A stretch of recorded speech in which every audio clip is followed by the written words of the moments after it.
Assalamualaikum warahmatullahi wabarakatuh. Selamat pagi. Izinkan saya memperkenalkan diri. Nama saya Dewa Gedeng Pramasa Darmawan. Di sini saya melakukan rekaman video untuk mereview materi mengenai application layer untuk memenuhi tugas dari mata kuliah jaringan komunikasi data.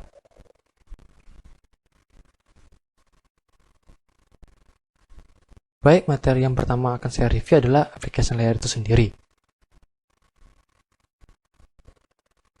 Application layer yang sering dijumpai adalah application layer yang berada di dalam aplikasi sehari-hari, misalkan WhatsApp, Instagram, YouTube, dan lain-lain. Apa? Karena dalam pembuatan aplikasi membutuhkan hubungan antar perangkat. Nah, application layer inilah yang menghubungkan antara perangkat-perangkat tersebut. Kemudian,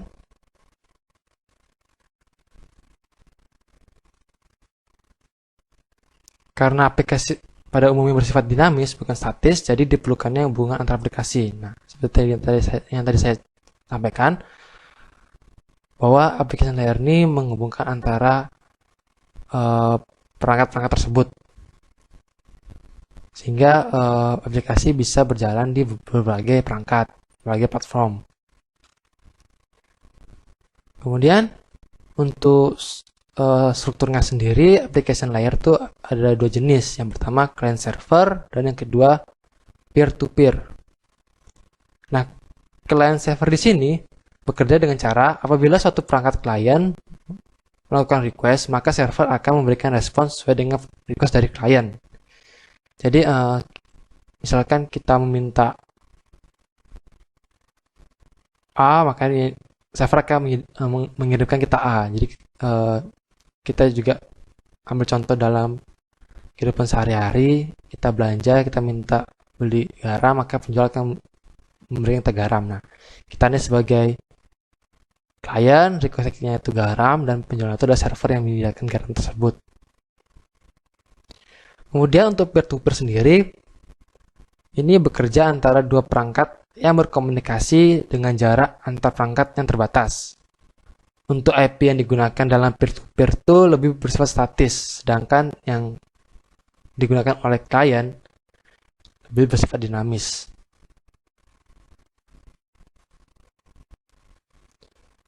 Oke, lanjut pada protokol yang ada pada application layer. Nah, di sini ada 6 protokol yang saya dapatkan. Yang pertama, tipe pertukaran informasi.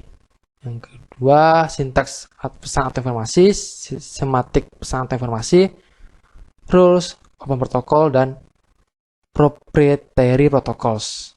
Nah, untuk tipe pertukaran informasi itu contohnya adalah request dan response, sedangkan untuk yang rules itu mengenai kapan dan bagaimana suatu proses memberi dan mengirim informasi.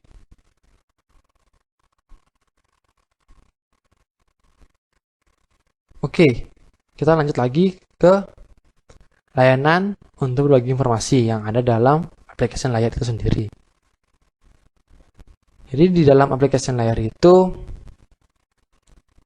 ada beberapa layanan tepatnya untuk berbagi informasi. Yang pertama data integrity, timing, throughput, dan security. Nah, untuk data integrity sendiri itu membutuhkan beberapa aplikasi yang berkualitas untuk berbagi data. Jadi, jika ingin berbagi data dengan baik, maka aplikasi yang mendukung juga harus berkualitas.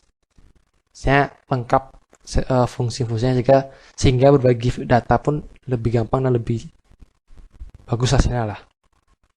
Kemudian untuk timing. Timing ini yaitu membutuhkan beberapa aplikasi yang membutuhkan sedikit delay, sehingga transfer data menjadi lebih efektif. Jadi, ketika kita mau transfer data, aplikasi yang kita gunakan untuk mengirim itu diusahakan memiliki sedikit delay. Jadi lebih cepat, lebih efektif juga, sehingga data yang diterima oleh pihak lain juga lebih cepat juga.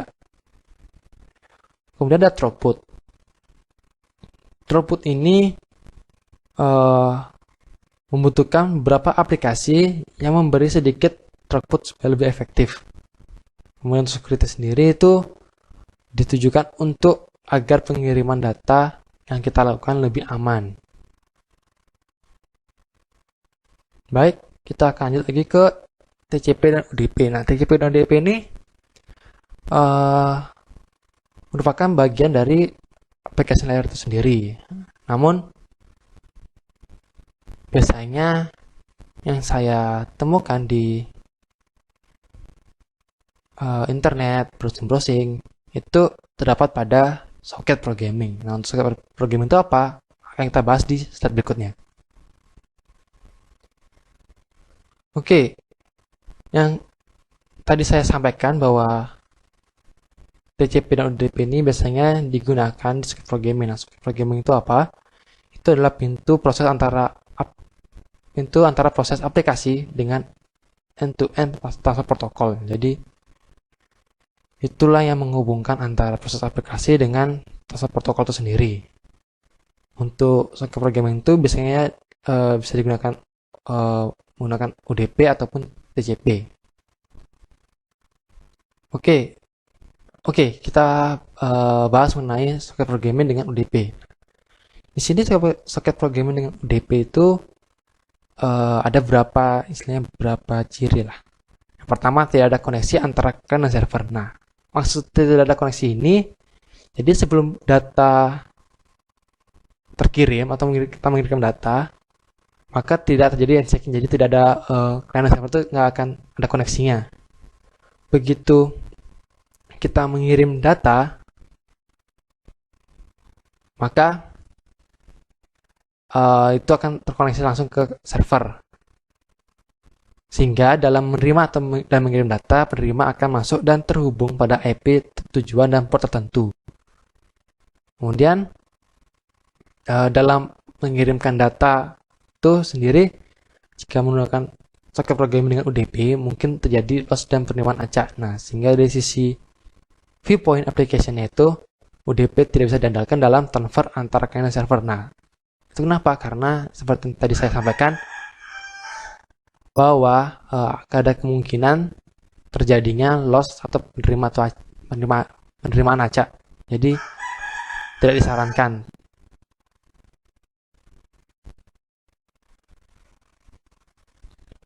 Lalu dengan TCP bagaimana?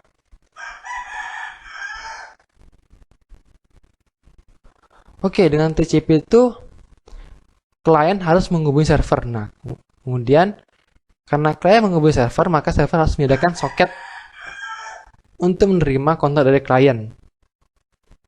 Kemudian klien menghubungi server dengan cara membuat soket TCP. Setelah menerima kontak dari klien, server membuat soket baru untuk menerima kontak klien lain. Jadi, kalau kita menggunakan soket programming TCP ini, jadi kita ini harus memindahkan soket TCP-nya. Kita menghubungi server seperti biasa. Kemudian server itu memindahkan istilahnya soket atau tempat untuk menerima kontak dari kita. Jadi ketika server ini menerima kontak dari kita, maka server itu juga harus membuat soket yang lain. Jadi dengan ini, server itu bisa berkomunikasi dengan banyak klien.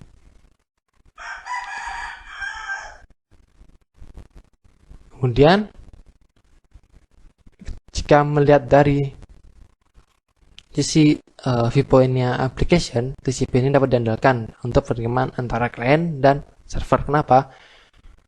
Karena server itu bisa menerima banyak kontak dari klien, sehingga pengiriman data bisa dalam jumlah banyak, jumlah besar, dan lebih efektif dan lebih efisien. Oke, lanjut ke HTTP. Jadi, berhubung tadi kita bahas protokol dan application layer, maka tidak salah kita bahas tentang HTTP. Nah, HTTP itu apa? Itu adalah Hypertext Transfer Protocol, yaitu salah satu application layer yang terdapat dalam web. Jadi, application layer itu bukan hanya dalam aplikasi saja seperti WhatsApp, Instagram, kemudian Facebook, ya, dan YouTube dan lain sebagainya, tapi juga ada pada web. Jadi di web ini nama application layernya itu adalah HTTP Hypertext Transfer Protocol. Oke, ya, seperti yang terlihat pada slide bahwa sini HTTP menggunakan model protokol client server, sedangkan protokol yang digunakan adalah TCP. Jadi beda ya antara modelnya dengan protokolnya. Jadi kalau model protokol client server ini, di mana klien ini adalah browser yang request dan respon serta menampilkan halaman web. Sedangkan untuk servernya sendiri adalah web server yang mengirim objek sebagai respon dari request yang diberikan oleh klien. Jadi klien di sini tuh ya kita request, kemudian servernya itu adalah web server yang menerima requestnya, terus merespon dan mengirimkan kembali kepada klien. Dan klien di sini juga sebagai penerima respon dan menampilkan halaman web sesuai dengan requestan kita. Sedangkan untuk protokol yang digunakan, ingat ya, protokol ya, bukan modelnya, adalah TCP. Nah, di sini klien melakukan request pada koneksi server, kemudian server menerima koneksi TCP dari klien, dan server HTTP tidak menyimpan informasi mengenai request dari klien yang sebelumnya. Jadi hanya ada historicalnya lah. Jadi server HTTP itu hanya menerima saja, kemudian yang lalu itu udah dihapus.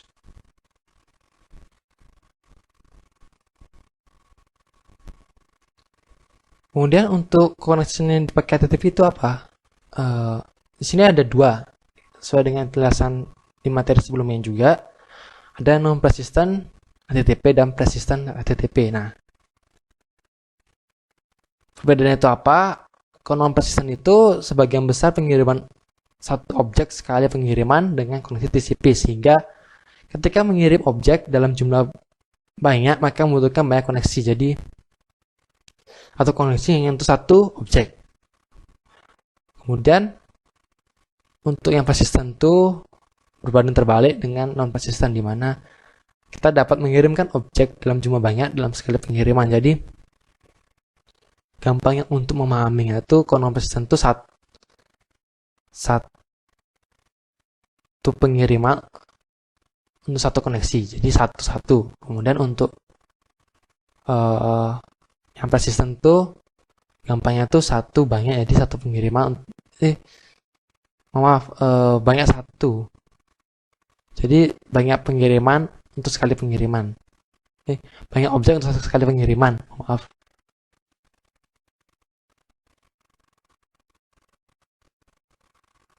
Jika saya ngambil contoh gampangnya, itu perbandingannya adalah ketika kita mengirim barang menggunakan motor dengan truk. Jadi kalau yang persistent itu koneksi sekali kirim satu objek. Nah, jika kita menggunakan motor, itu kenapa kita menggunakan motor, kita ngirim satu barang ke satu warung, karena tidak mungkin kita membawa banyak barang sekaligus karena akan mengganggu kita dalam perjalanan mengirim barang tersebut. Jadi hanya satu objek, sekali pengiriman. Sedangkan kalau non-persistent itu kita mengirim barang dengan menggunakan truk, jadi kita bisa mengirim banyak barang sekaligus dalam satu sekali pengiriman. Nah, ini persistent tuh gitu, bisa mengirim banyak objek sekaligus dalam sekali pengiriman. Karena truk itu besar dan bisa nampung banyak objek sekalian. Namun mengenai dengan protokol, ada satu layanan yang bisa dibilang menggunakan banyak protokol, banyak jenis protokolnya, yaitu email.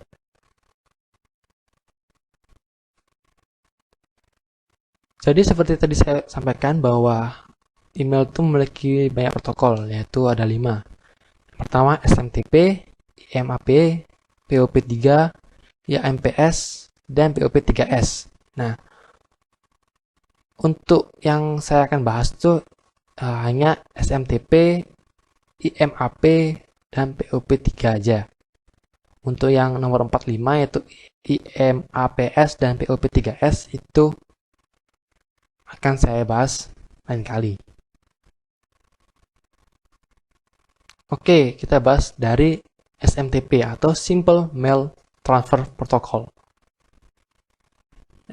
Ini adalah aturan SMTP ini menjadi aturan dasar yang disepakati untuk pengiriman email berbasis teks. Ya, berbasis teks. Jadi ini bisa mengirimkan email berbasis teks, namun tidak akan sempurna ketika mengirimkan gambar, video, rekaman suara. Nah, kemudian SMTP ini merupakan protokol yang digunakan untuk berkomunikasi antar email server. Ya, ingat ya, antar email server. Jadi bukan dengan server dengan klien. Contohnya server Yahoo dengan server Gmail, server Microsoft Outlook dengan server Gmail. Nah, itu. Kemudian protokol ini menyebutkan penerima lalu melakukan verifikasi jika benar maka email dikirim. Jadi ketika melakukan SMTP ini kita mengirimkan email, kemudian alamat email tersebut akan dicek dulu oleh protokol ini, akan diverifikasi jika benar emang adanya alamat email ini, maka akan diteruskan ke penerimanya. Jika alamat email ini salah atau tidak ada, maka email tersebut tidak akan dikirimkan ke penerimanya. Untuk port yang digunakan adalah 25. Kemudian berikutnya, seperti tadi saya sampaikan bahwa ini kurang bagus dalam mengirimkan email berupa image, gambar, suara, video, karena saya sampaikan bahwa ini berbasis teks, lebih ke pengiriman kata-kata, kalimat, paragraf. Kemudian SMTP ini protokol yang hanya dapat melakukan push, tidak dapat melakukan pull. Jadi hanya dapat mengambil email dari klien, tetapi bisa melayani pengambilan email oleh klien. Ini hanya bisa mengambil email aja. Itu intinya. Oke, kita bahas POP3 atau Post Office Protocol versi 3. Mana ini merupakan protokol yang berfungsi agar email dapat diambil oleh klien. Di sini ada dua metode yang akan saya bahas, inline dan offline. Kalau inline itu protokol itu akan mengambil email server tanpa menghapus email yang sudah terambil. Sedangkan kalau offline, dia tetap mengambil email server, kemudian menghapus email tersebut yang sudah terambil. Jadi tidak akan ada historinya ketika kita menggunakan metode offline ini. Oke, lanjut lagi ke yang terakhir, atau IMAP, Internet Message Protocol. Mungkin saya akan menjelaskan secara singkat saja. Untuk Internet Message Protocol itu fungsinya sama kayak seperti POP, namun ada beberapa keunggulannya. Fungsinya tuh ya mengambil email, dan ada dua keunggulannya dibandingkan dengan Post Office Protocol atau POP sebelumnya. Yang pertama, IMAP ini dapat membuat folder di server, kemudian dapat mengambil email, mencari email, dan menghapus email tertentu. Jadi tidak menghapus semua, tapi kita bisa menghapus email jika kita memang mau menghapus email tersebut. Ada opsinya lah.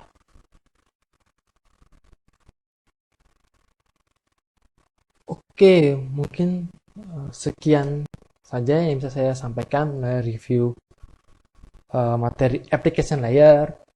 Tadi kita juga sudah bahas TCP, UDP, terus HTTP, kemudian protokol email juga yang ada SMTP, Simple Mail Transfer Protocol, habis itu POP3 dan IMAP.